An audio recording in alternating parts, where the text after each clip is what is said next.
important. Were you drinking on the train? This one is fantastic. Yeah. And where it all comes together and the importance comes together, whether it's, a country musician or a philosopher, grave digger, or a guy watching hockey, or all the books are different, they have different characters, but they share something. It's sort of, I guess, interesting what's important.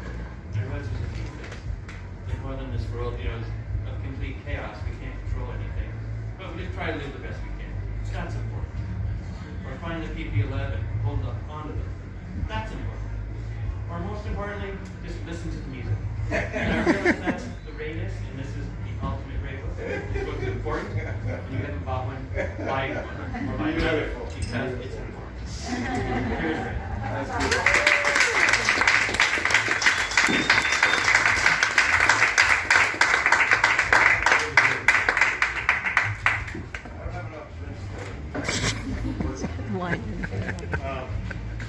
It's so great. I'll do that. Oh, yes.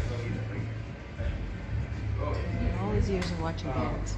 It's been, I saw, the last time I saw a bunch of you was February of 2020.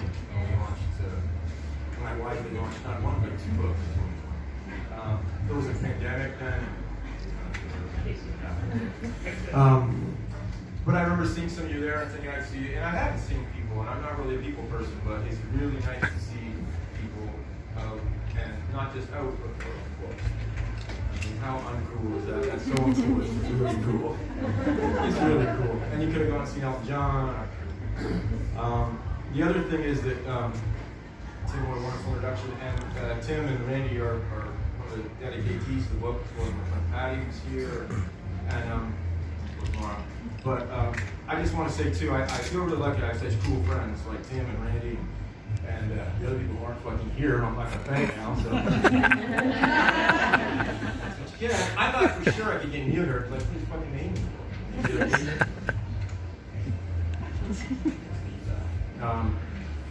So it's just really nice. It's really nice. I also, Mara pointed out, I thought I was being real sophisticated, it's a little human, so I thought I would grab a hanky. She told me no, it's a napkin. It's got mustard stains on it. And then the cab, when I was here and I looked down, I thought I wore this shirt to my lodge for Rouge Food 20 years ago in the spring. And I thought there's something really cool about that too. The other thing that's cool about this place is, I asked Brad if you remember the last time he was here, and he did. What are your lunches? I said, no, I never launched a book yet. The first time I ever did a reading was, I had an excerpt in What an Aphorisms. And the first time I ever read was here in 1991. Oh, I remember now. Yeah.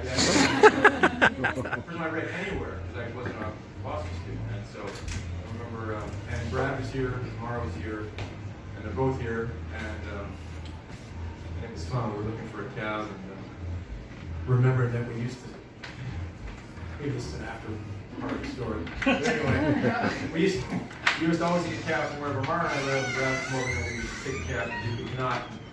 Cab was one more abundance back then. Hand up the cab on it, and we would always wave the cab on if they didn't have a cassette player. We always had one of our twins. So it's kind of fun to remember that. I'm going to read real quick. Well, not real quick. I usually read real quick, but I got you here, so I figured I might let you go. Not much you really need to know about this book. You can all hear me, huh? Yeah. Other than there's a guy named Phil. He used to have a secondhand bookstore in Toronto, and he had to close it because of rent increases and blah, blah, blah. And so he moved all of his stock online, and he's working out of his house. And that's about all you know, except he had a girlfriend for about 8 years, and they've separated for about a year now. So not a whole lot other than that. I'm going to read just a couple little sections. And usually, we usually did something off Broadway before we did Toronto.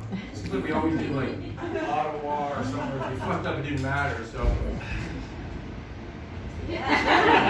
something like that wouldn't have affected me if I did this before. But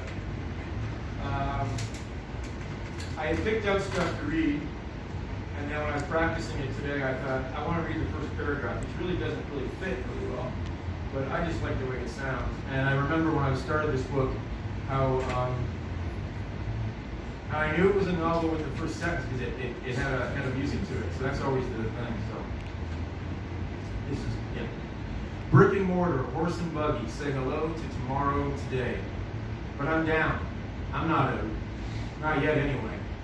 If readers won't come to the bookstore, then the bookstore will have to come to them.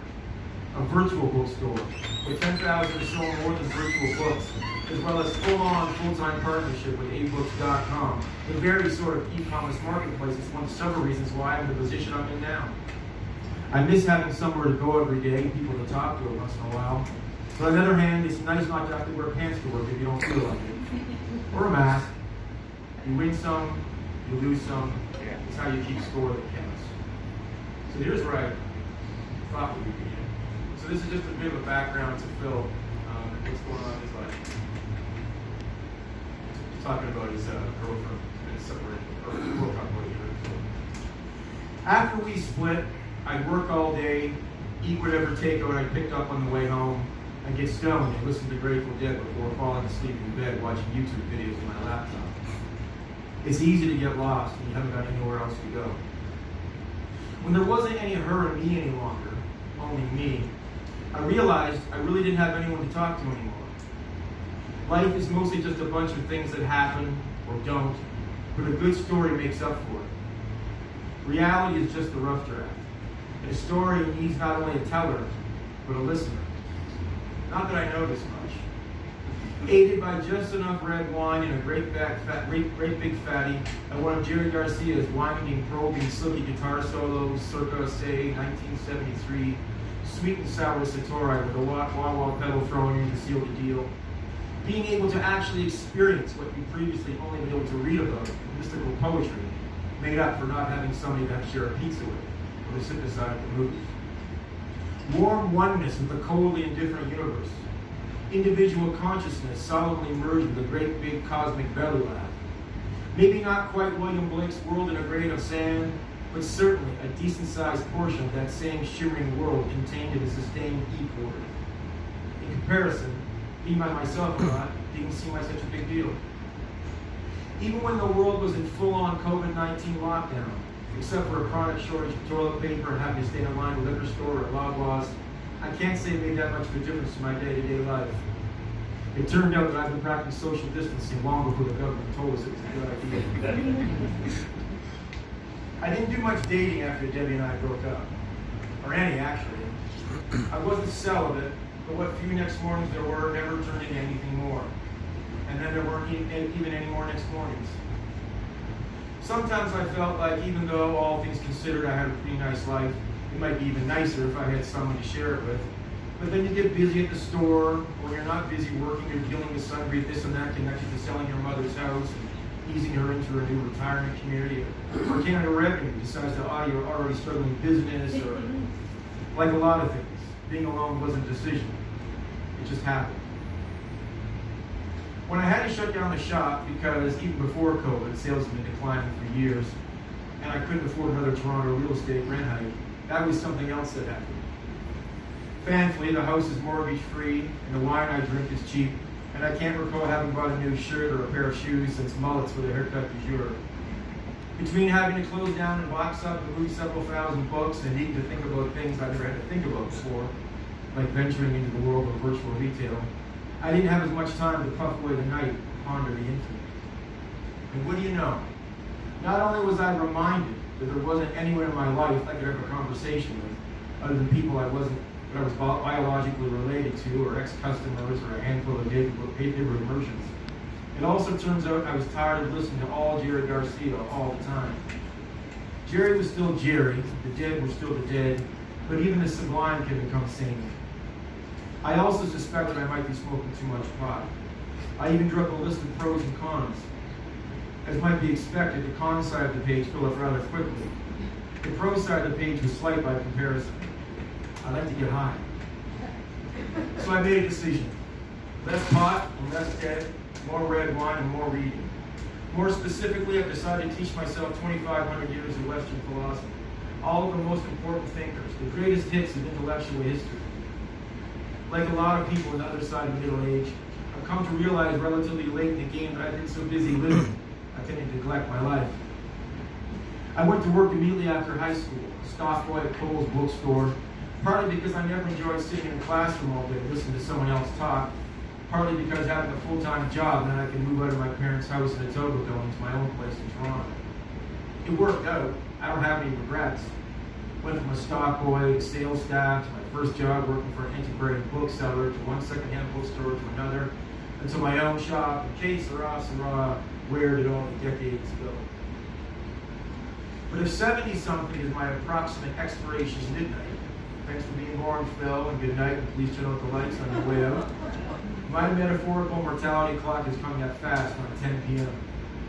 I figured I'm overdue when it comes to getting a better idea of who I am and what I'm doing here and where we're all going. Or at least finding out what philosophy's biggest and best known brains believe it all means. Why not? I've got the time. Clever reference to why not previous bit. I just realized that right now. Funny never stops. Yeah. Yeah, done yet. Go yet. I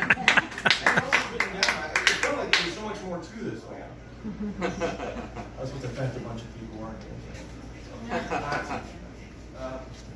So, what you need to know here is that, so that's kind of Phil's life. And he meets a woman by the name of Caroline. Tim buys all my books, he comes to all my events, he's my brother, but he doesn't usually email me. He emailed me about this book. And I knew it was a good book because he said, I got a crush on Caroline. That's cool, that's always a good sign, There's nothing creepy. And I know of. So he meets Caroline, and Estates Large and Small. He's a bookseller. He buys Estates Large and Small, and she calls him up to buy her books. And it turns out that she's got stage 4 cancer. Although she's got her chemo, so she's feeling as good as she's going to feel. And they take up a relationship. I didn't set out to write a love story, and I was pretty pleased when it turned out that it turned into one. So that's a good sign too when it happens on its own. In real life, I guess, and in books too. So this is them later on, they're going to bed, they're at Caroline's house. Already half asleep. Good night, I answer. No, a good night, Caroline says. Tonight was a good night. He's also had a cold, so we're seeing each other again after a week. And so it was. Sniffle-free, finally, and one-on-one with Caroline for the first time in a week. Vietnamese takeout in my backyard. A short after-dinner hand-holding walk in Hyde Park. Reading in bed until we were both tired. Other activities in bed that didn't involve books and made you tired in a different way. And now something else in bed can be used for. Sleep. Good? I'll go even further. It doesn't get much better. It doesn't get much better, I manage, without rolling over. I like sleeping beside someone else again. But when I do, I'd also like to sleep on my side, facing the wall. Us, yes, but just me also. The social and the solipsistic snugly back to back and nicely tucked in as well. Who says you can't have your cup of cake and eat it too? Do you really feel that way, Caroline says? Sure I do. Now go to sleep, okay? Part of a good night is wrapping up with a good night's rest. Okay, good night. Good night. Which it was and is until Caroline says, Phil, are you asleep? Clearly this isn't a question. It's a command. I need you. I'd like to not talk. I'd like to be asleep. I'd like to point out to Caroline that whatever's on her mind, it can probably more sensibly discuss tomorrow morning. But more than any of these lights, I'd like to be needed.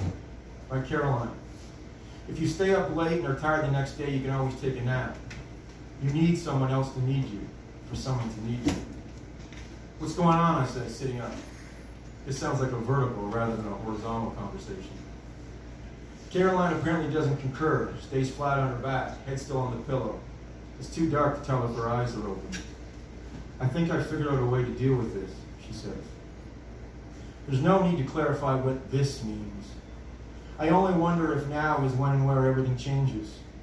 What if, for instance, out of understandable desperation, Caroline's decided to dedicate the remainder of her short life to, I don't know, a sunflower seed-based cancer-conquering diet she discovered in some well-meaning Fruits website? Is this where the manic false hope begins, with the inevitable, depressing collapse to come not long after? Okay, I said. We stay like that, me sitting up, Caroline continued to lie down for what seems like a long time. I listen to the air conditioning purring through the floor vents. You don't know it because you're sleeping, but it comes on and goes off, comes on and goes off, all night long. You're not awake to hear it, but it does. Finally, I think the thing to do is to have one last good night, Caroline says. I wait for her to continue. The air conditioning goes off. I think the answer is to sort of eternalize the best moment you can come up with. I wait a moment of my own before speaking. Eternalize the best. Sorry? It's like this, Caroline said, sitting up now. We only exist in the moment, right? I mean, that's our whole world, that moment. We're not in the past, and we're not in the future. We just, I don't know, are. Have you been reading outside the philosophy curriculum without me? I say? Oh yeah, they've been. So Phil starts doing this on his own, writing in the journal, studying, 2,500 lessons of philosophy. But then he and Caroline started doing it, and that was really cool too, because I really saw that what the theme of the book was, which was you can't have a conversation with your health. Your brain's no place to figure things out. You need that interaction with others, and just the philosophy conversations, which I was afraid were going to be boring, became, I think, interesting because the two of them were related to their own life. So that's what it's referring to. That isn't in the book. Have you been reading outside the philosophy curriculum without me, I say? Or is this something I skimmed and I obviously shouldn't have? I actually got the idea from you, although our philosophy gabfest might have helped get the ball rolling. As much as I like the idea of being your intellectual inspiration, I'm pretty sure I've never said anything about eternalizing anything in my life. That would mean I have to understand what you're talking about. Do you remember explaining to me your dick pics? No, I didn't say dick pics. I said dick pics, which is a Grateful Dead compilation of posthumous compilation. My Grateful Dead's dick pics? You mean there are others? No, but I just assumed you were humoring me. In the nicest possible way, of course. Well, I was, more or less. But something you said stayed with me. That what we were listening to was something we weren't intended to hear. That although we were listening to it and enjoying it, ordinarily every note the band played on that particular night would have disappeared into the air like smoke if that woman you talked about hadn't been taking the show on her own, just for herself. Betty Cantor Jackson, I said. The Betty Boards. The Betty Boards, right. But I don't see what they have to do with you. Caroline clicks on the lamp on her side of the bed. Now it's too bright and too quiet. I wasn't feeling so hot the last couple of weeks. I got it straightened out. It was just the new meds I'm taking and weren't interacting with all my other meds. But it got me thinking, there must be a way to do the same thing that Betty did, but with our lives. Maybe the ethereal can be forever. Well, not really, but sort of. But only if that particular ethereal moment is rescued from all of the other ethereal moments that make up a person's life. Rescued how? Like what Betty was up with those Grateful Dead shows. Capturing a really good night, commemorating it, celebrating it. All in spite of the fact that it's not supposed to be that way. Because days and nights come and go, and that's that. It's just one long chain of insignificance. But so are those shows that Betty taped. No one was supposed to know about them ever again either, right? They were just gigs along the way. It's like they were grabbed out of the air and salvaged from oblivion. But you can't tape record your life. Even if you could, after a person is gone, what does it matter? They're still gone. Caroline gets up from the bed and walks naked to the corner of the bedroom where she pulls something out of her bag, her stash, presumably. I already don't understand what she's talking about. Worse, I don't think she does either. So I don't believe weed is going to be a useful addition to our discussion. When she gets back underneath the covers, however, I see that I was wrong. She's holding a white plastic ball in the palm of her right hand. It's kind of the opposite of taping a concert, she says. But it's the same principle. If all we have is each moment, separated from all of the other moments in the past and the future, then this moment, right now, is everything. So why not make one very special moment, a last good night, be that last moment? That moment, that happy moment, will be the one that matters most, because it will be every moment. Because it's last. It'll last forever.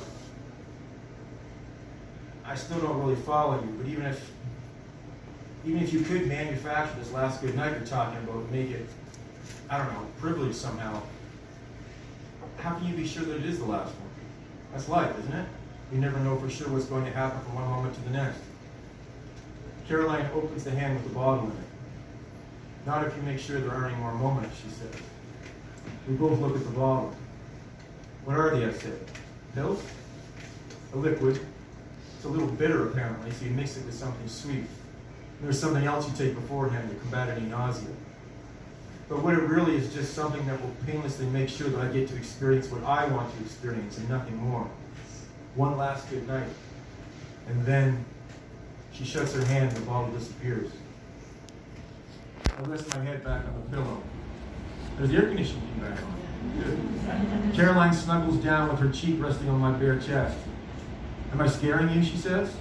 No, I said. A little. Phil, I don't want to give this cancer equal billing in my life. And if I can be the one calling the shots, I won't have to. I can't control what happens after the good times are over and this fucking disease gets its hooks into me like I know it will. But I can choose what moment is going to be the last one. The last one that lasts forever. And it's going to be a good one. The room has become very warm. Why isn't the air conditioning coming on? Well, nothing ever works out. It's all green. But you're talking about death, I said. This is about death. I'm talking about life. Mine. And it's always been about death. The very first time I invited you over for dinner, do you remember? Sure. That was about death too. Even if I didn't have a wafer-thin immune system because of all the medications I'm taking, inviting a stranger into my house to eat with me and use my bathroom to share my bed is the most reasonable thing to do during a world pandemic. But I did it anyway, because it was what I wanted. It was what I wanted my life to be. I get that, I guess. But this is what you want your death to be. This is what I want my life to be. Caroline's head is still on my chest. I can't see her face, but I can hear the words she says. I'd like you to be there with me, Phil. I'd like for you to share a last good night with me. Even though I understand it's something you don't want to do, I will. You're asking me to be there when you kill yourself? I'd like you to be there when I'm happy one last time. For all time. When you were sick last week and we couldn't see each other, I missed you. I missed you too, I said. And once I got thinking about what I've been thinking about, I realized I wanted you there. Because you helped make me happy. Well, most of the time. The previous chapter is going to take Caroline laughs. I manage a manufactured smile. The room is so hot I can feel the pillow soaking up the sweat dripping off my head. What about your other friends, I say? Your family? I know both of Caroline's parents are deceased, but there's a sister and a few nieces and nephews out in Nova Scotia. I think it's pretty obvious I'm not exactly what you'd call a people person, she says. At least no more than you are. I suppose I wasn't quite so much of a recluse before I got sick, but knowing you've got a finite amount of time left tends to make you prioritize things a little bit more. And then when COVID hit, because of my rotten immune system, I had to be careful about who I saw and who I went about and how I went about it. And after a while, it just didn't seem worthwhile. It didn't seem worth the hassle. But your sister, I say, I know you said you two aren't close, but I love my sister. I just don't particularly like her. But that's really not that unusual when it comes to families, is it? A lot of knowing looks to each other. But that's really not that unusual when it comes to families, is it? When the time comes, she's going to get a long letter I've already written, and there's a little something for her in my will, but the last thing I want when I'm breathing my last breath is her and her 4 spoiled brats hanging around me. Whatever it turns out to be, my last good night does not include that, believe me. Does any of this make sense? Yeah, but I think I need to go to sleep now. Okay, Caroline says, and leans over and turns off the light and kisses me on the forehead and almost immediately falls asleep, her head back on my chest. I'm convinced there's no way I'm going to be able to get to sleep tonight. But then the air conditioning comes back on, and the next thing I remember is waking up in the morning. Caroline on her side of the bed with her back to me on my side, facing the wall. I would do it differently if I was you for... That's the novel.